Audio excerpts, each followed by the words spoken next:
Assalamualaikum warahmatullahi wabarakatuh. Sahabat Rumah Bumi dimanapun semuanya kalian berada, jumpa kembali bersama saya Agam Pamungkas Lubak dalam channel kesayangan kita sama Rumah Bumi.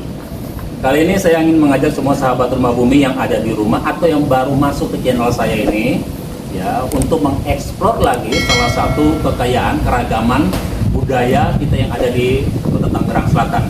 Dan kali ini yang menjadi titik eksplor saya, sebuah kampung pecinan. Saya menyebutnya kampung pecinan ya, karena berdasarkan literatur yang saya temukan baik itu dalam dokumen Andri, Arsip Nasional maupun dalam perpustakaan Leiden, bahwasanya daerah ini memang dahulu hanyalah merupakan kampung pecinan dari kawasan Kota Tangerang Selatan yang sekarang ini. Di mana lokasi itu? Tepatnya kita berada di Kelurahan Pondok Cabe Udik, Kecamatan Pamulang, Kota Tangerang Selatan. Aneh ya? Ataupun barangkali yang baru dengar pecinan. Ya, memang pecinan, saya nyebutnya pecinan karena sampai sekarang juga anak cucu keturunannya itu masih banyak. Belum ada ya, kecuali kita sudah keluar dari Kota Tangerang Selatan, kita mungkin ke Gunung Sindur mungkin banyak. Tapi kalau masih ada di wilayah Kota Tangerang Selatan yang spesifik tempatnya itu memang bermukim komunitas etnis Tionghoa itu yang ada di Pondok Cabe Udik ini. Dan kali ini saya sudah bersama dari keluarga besar etnis Tionghoa yang leluhurnya memang dari dulu itu sudah bermukim di wilayah ini. Jadi ini saya bilang bukan pendatang lagi ya, karena leluhur mereka itu datang ke sini, ini masih kosong. Jadi tidak bisa dikategorikan ini sebagai mereka sebagai kaum urban atau pendatang, karena lahan ini belum ada penghuninya. Keluarga mereka sudah ada di sini, jadi tidak bisa kita bilang mereka orang pendatang.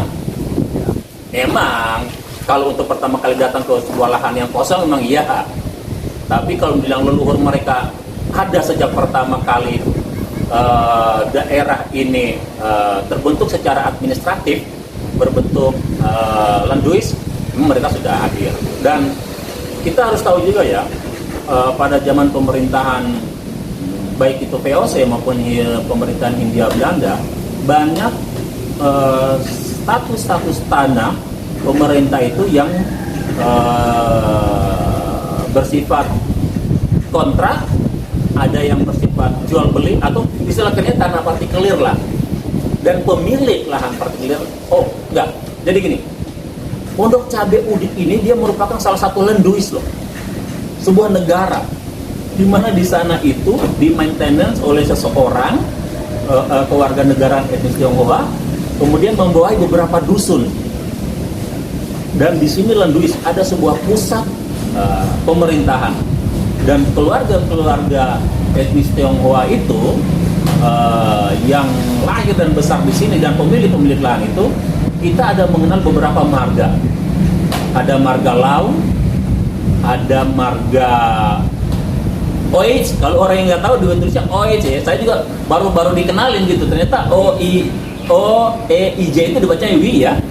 Ada marga Wi, kemudian ada marga Li itu ya. Li, kemudian ada marga Cio. Itulah pemilik, ada marga Kuat juga. Itu merupakan salah satu orang-orang yang merupakan pemilik lahan partikelir itu secara generasi ke generasi, karena lahan partikelir itu beberapa tahun kemudian dilakukan proses jual beli lagi, berganti kepemilikan. Tapi jelasnya nama-nama ini seperti marga Lau, Li, Cio, Wi itu adalah Kuat itu merupakan pemilik dari lahan partikelir yang ada di Pondok Cabe Udik. Kita pisahkan ya, bukan Pondok Cabe Ilir, Pondok Cabe Udik. Dan sekarang kita sudah berada dengan teman-teman, saya perkenalkan, merupakan cucu dan terah dari penguasa lahan partikelir Pondok Cabe yang sudah mulai ada sejak tahun 1864. Sampai sekarang masih ada cucu keturunan. Salah satu diantaranya ini, pertama saya perkenalkan dulu di ujung sana ini ada, kenalin dulu Pak. Saya Lau Kim In. Lau Kim In ya, marga Lau. Atau lebih dikenal juga dengan nama nasionalnya kita lah. Ade Cahyadi. Ade Cahyadi. Pak Ade Cahyadi ini adalah ketua RW 05. Kemudian sekaligus juga pengurus kelenteng ya. Pengurus apa pemilik ini? Litang. Pengurus. Ya, pengurus. Pengurus. Asalnya dari orang tua tanahnya. Nah, asal dari orang tua. Oke, sebentar kita bahas itu. Nah, di samping saya juga, Pak RT yang Ya, lain. nama saya Hendra Kue. Saya terlahir memang di tahun 1966, jadi nama tiganya sudah Kita ini tidak ada. kesarannya Pak RT. Jadi namanya langsung menggunakan nama nasional. Jadi tidak ada nama tiga. Tidak nomor 3 ya? Jadi semua langsung nama nasional. Jadi Hendra plus marganya Kue. Dalam KTP, dalam akte lahir semua tersurat nama Hendra Kue. Jadi sudah tidak ada lagi nama 3 ya? Ya, Jadi sudah tidak ada nama 3. Tapi marganya masih ada, masih tersandang di sana marga Kue ya. Merupakan salah satu pewaris juga dari pemilik-pemilik lahan-lahan parti-kelir yang ada di wilayah seputaran wilayah Pondok Cabe Udik ini. Dan Pak Hendra Kue ini adalah merupakan ketua RT sekaligus juga pengurus makam apa ini? Rawalindung. Jadi kompleks pemakaman etnis Tionghoa yang ada di daerah Rawalindung. Pak RT ini adalah merupakan, kalau kita bilang juru kunci makamnya terlalu berlebihan.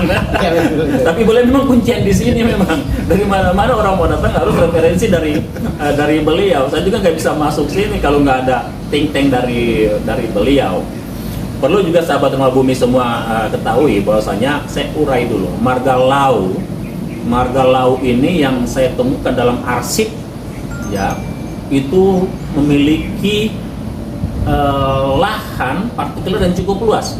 Silakan bagi teman-teman yang senang berkecimpung dengan dunia penulisan sejarah atau yang mempunyai akses langsung ke Andri ataupun ke Leiden, silakan boleh dicek kepemilikan lahan tanah partikelir itu yang ada di Cinere. Mulai dari Cinere sampai ke Pondok Cina itu pasti marga Lau. Kepemilikan lahan partikelir dari marga Lau. Karena saya ingin berbincang-bincang dulu ini. Saya mesti awali dulu dari Pak RW ini nih. Ya, silakan. Pak RW, kisahnya orang tua Pak RW itu awalnya dari mana sih? Tahu saya ya. Iya. Kencing ini suara saya kita nggak Ya, pakai. orang tua saya tahunya dari engkau saya bersaudara berdua. Saudara.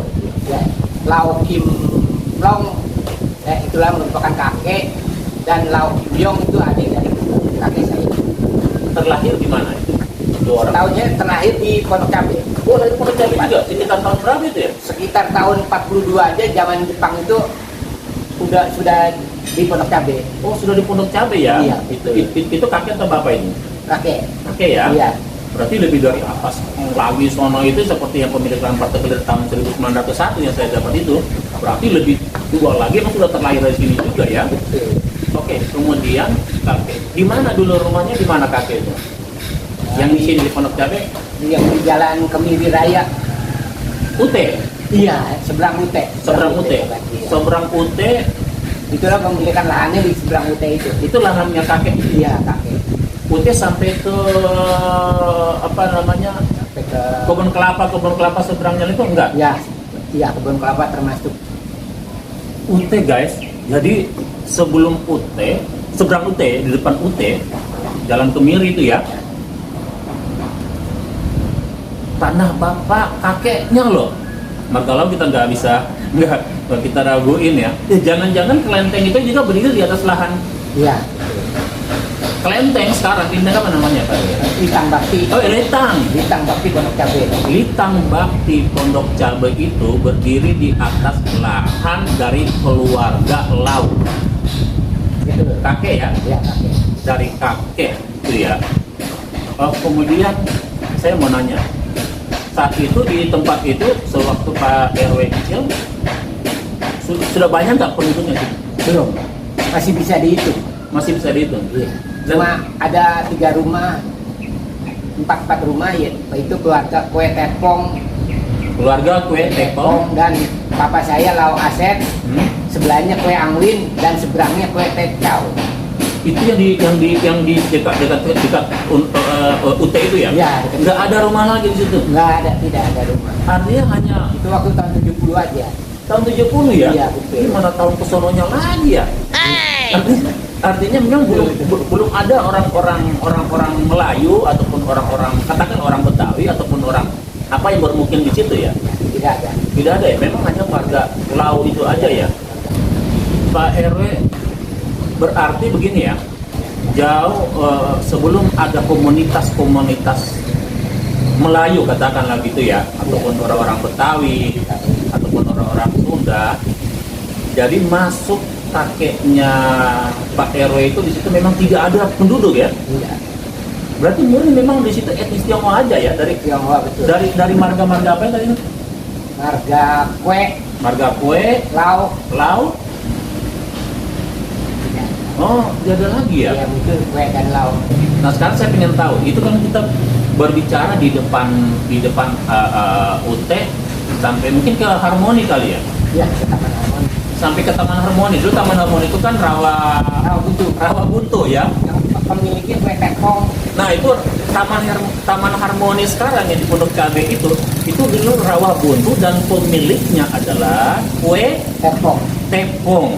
Orang Cina loh, bukan Cina pendatang loh, bukan Cina yang baru tahun 70 ke sini, artinya sudah dari zaman pemerintahan Belanda memang sudah memiliki lahan itu. Sama Ute juga lahan dia. Sama Ute juga itu lahan Cina loh, bukan Cina yang baru datang tahun 50-an ataupun tahun 40-an.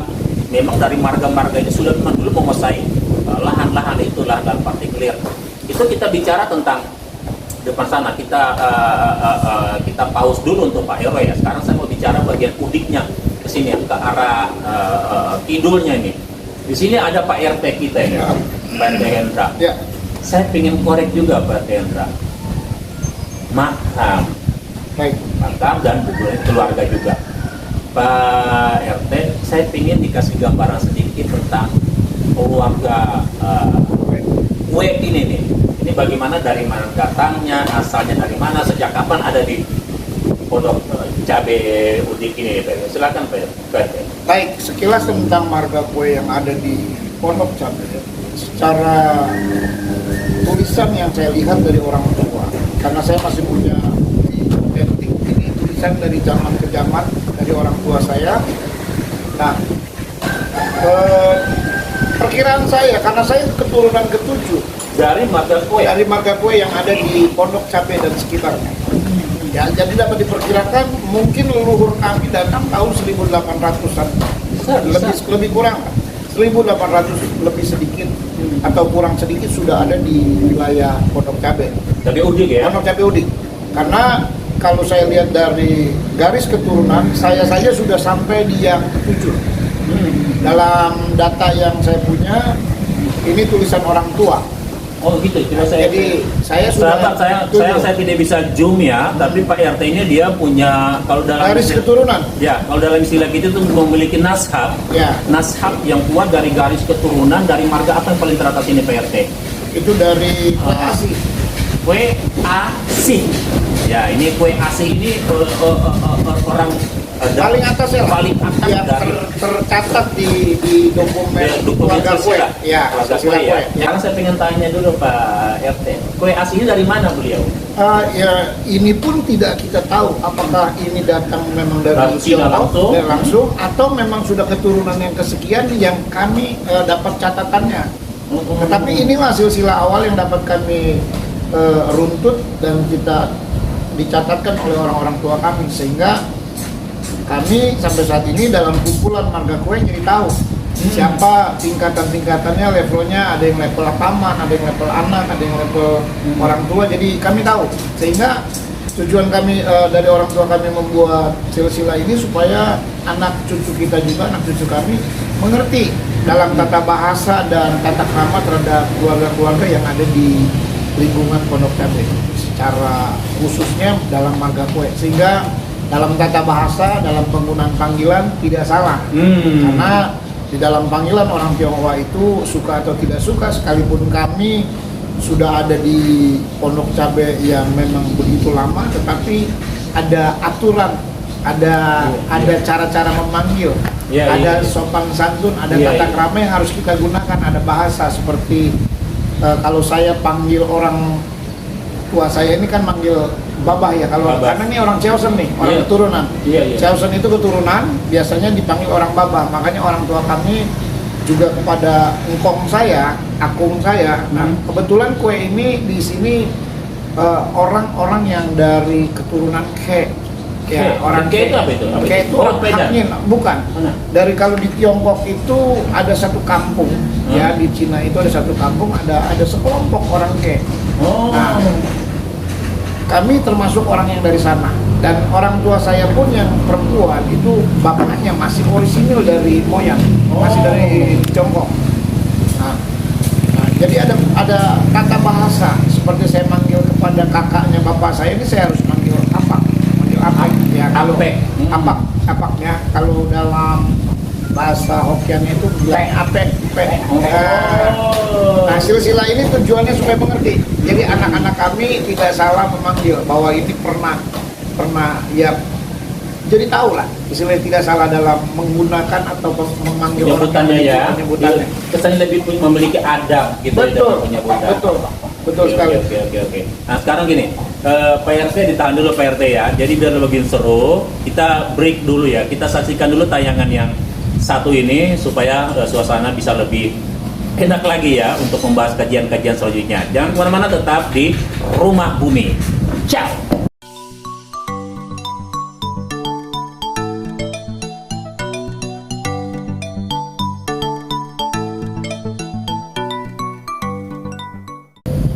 Leluhur tanah ini. Oh, jadi ini ada kamar anak. Ya, boleh. Ini nggak ada namanya nih. Ada misalkan. Jadi sahabat Rumah Bumi, ini adalah salah satu makam dari leluhur pemilik tanah ini. Beliau lah orang yang pertama kali memberikan wakaf kepada masyarakat etnis Tionghoa dan Pondok Cabe untuk menjadikan lahan ini sebagai lahan pemakaman warga etnis Tionghoa. Dan ini yang paling tertua ini.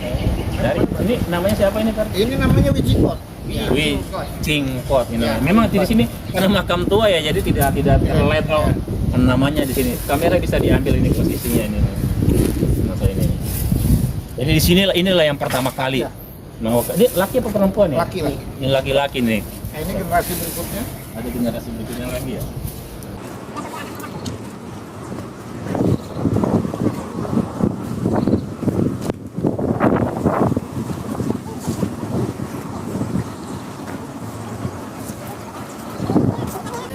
Nah, ini makam dari Wikinjan yang menghibahkan tanah secara eksplisit kepada warga Pondok Cabe waktu itu. Waktu tahun 54 lebih kurang. Oh. Jadi beliaulah almarhum ini namanya Wikinjan ya, yang memberikan tanah makam ini untuk dihibahkan bagi warga keturunan Tionghoa Pondok Cabe. Ya, yang tadi Itu bapaknya, ayahnya. Oh, ayahnya dari ini. Ayahnya dari ini. Jadi Oh. inilah yang memberikan hibah sesungguhnya. Wi Kim Jan. Jadi yang memberikan hibah lahan pemakaman warga etnis Tionghoa di Pondok Cabe adalah beliau ini Ya. nih, meninggal di usia 93 Tidak, tahun. 93 tahun. 93 tahun di tahun 72 ya. Ya, Meninggalnya ya 72 ya. Dan ini adalah istrinya. Nah, ini Istrinya ya. bermarga kue. Nah, ini Nah. Oke ya. Nah, istrinya Oh. Tetet Moy. Kue Tet Moy ya. Ya. Oh iya. Benar-benar. Jadi ini ya kampung Hibah itu ya. Ya. Tapi kalau kita tarik mundur ini ya, dan udah 800-an ini ya, akhir ya. Ya. Kondisinya begitu. Jadi sahabat Rumah Bumi semuanya, kalau kita melihat ada lahan yang kurang lebih 1,5 hektar ya. Ya. Pada mulanya sebelum terpotong dengan bangunan Sekolah. sekolah itu ya. Ini berdiri sebuah komplek pemakaman warga etnis Tionghoa.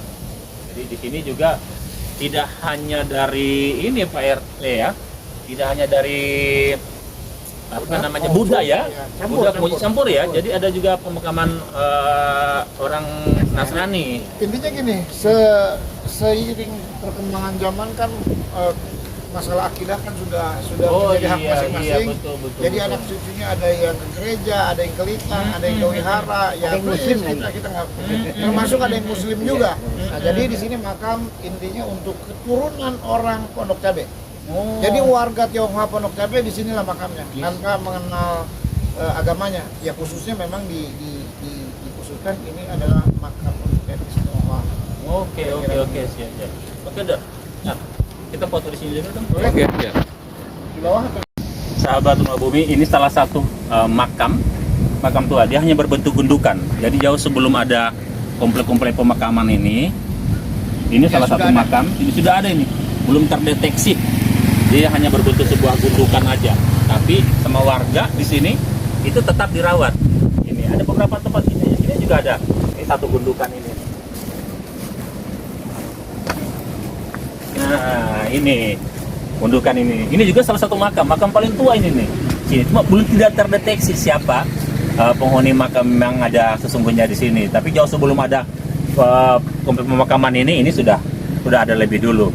Cuman kalau kita lihat memang dari pemilik lahan ini yang makam yang karena tadi itu di Cimkot itu tuh, jadi pemilik lahan yang ada di sini ini nih. Nah, kemudian lahan ini dihibahkan oleh anaknya yang tadi Wi Kim Yang itu untuk menjadi sebuah komplek pemakaman kita tahun 54. Oke, sahabat Rumah Bumi, ciao. Oke, sahabat, kita kembali lagi ya setelah kita sudah melihat slide-slide sebelumnya. Kita kembali lagi kepada keseruan berikutnya. Pak RT, saya ingin tanya, Ya. bagaimana ceritanya asal mula keluarga Pak RT itu dari marga Kuak ya? Kue, marga Kue itu bisa ada di Pondok Cabe Udik ini, dan di mana tempatnya pertama kali masuk itu?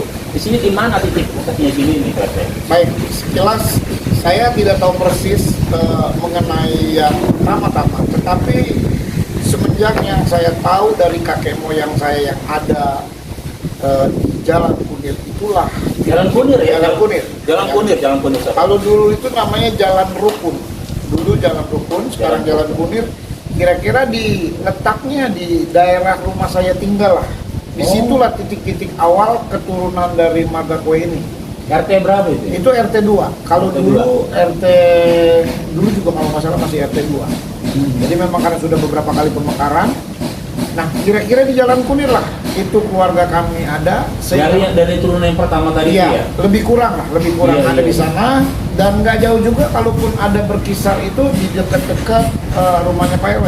Di sekitar sana. Di situ kan marga Kue banyak kumpul. Nah, karena dari sebagai contoh dari Kue asli turun itu menjadi Kue Kuisen. Dari Kue Kuisen ini punya anak 4.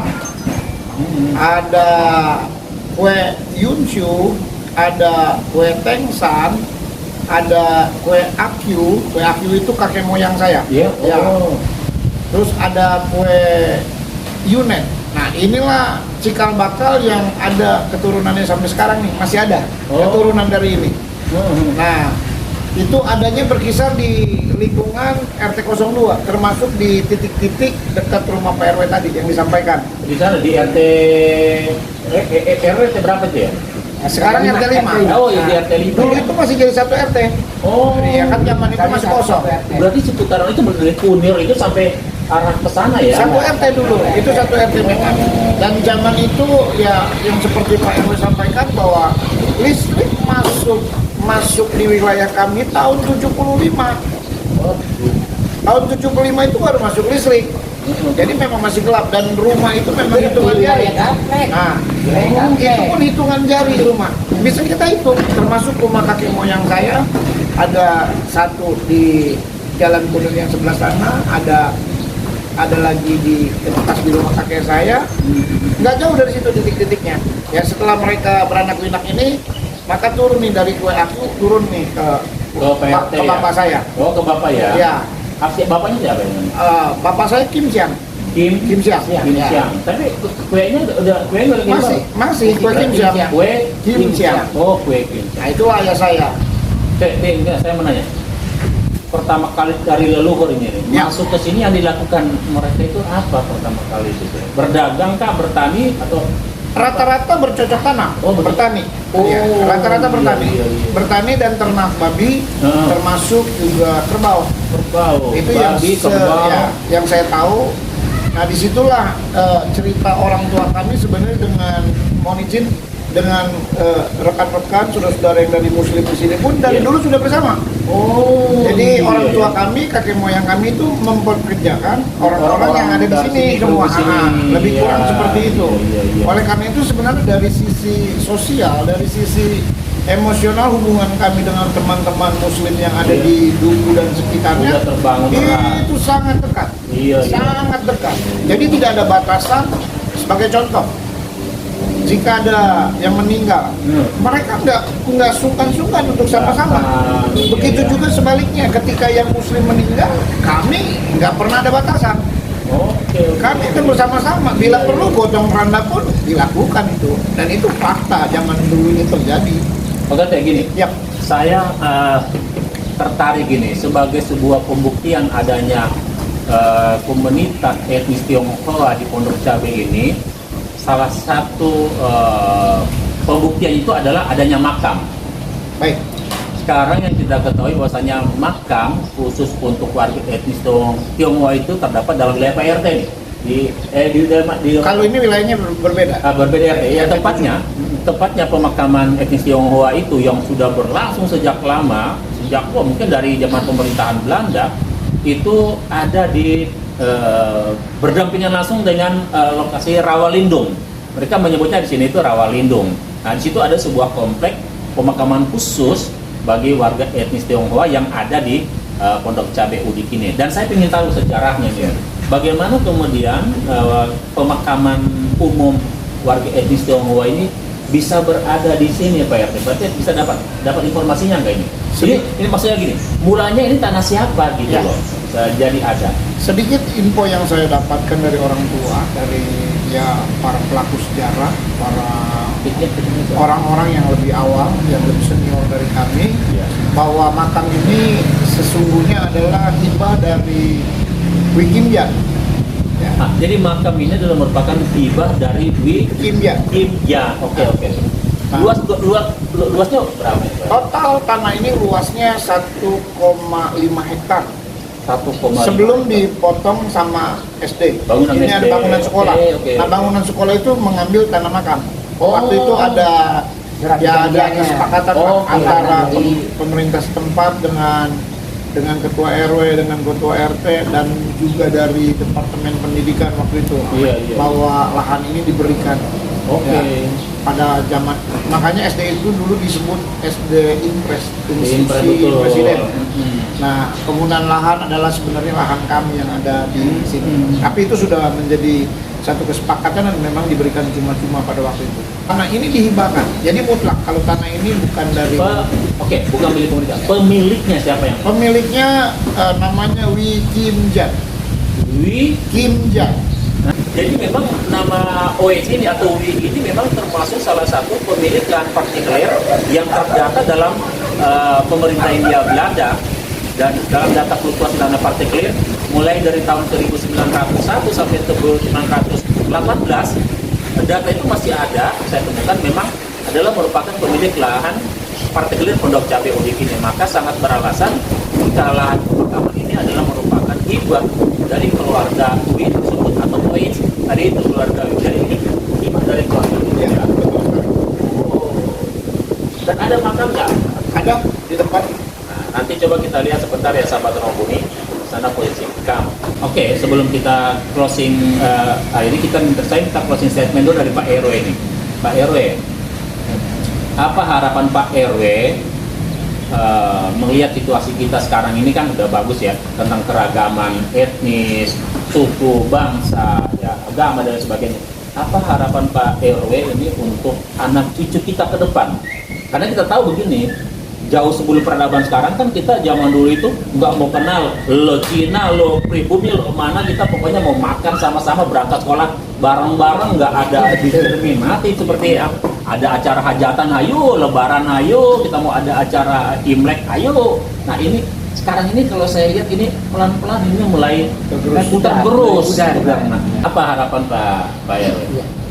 Kalau harapan saya ketua lingkungan di Pondok Cabe, kedepannya mungkin untuk anak cucu kita lebih lebih kita eratkan lagi atau kita kasih contoh seperti kita dulu. Iya. Saya ingin walaupun kita di zaman sekarang kita harus lebih erat dalam hubungan kita bermasyarakat lebih dekat lagi seperti iya. dulu. Saya ingin seperti dulu, Iya, Pak, iya, karena iya. kita dulu itu tanpa membedakan. Betul. Saya pun istilah saya orang keturunan waktu sekolahnya juga. Iya, sekolahnya di Islam. Ya, di Muhammadiyah. Ya, begitu.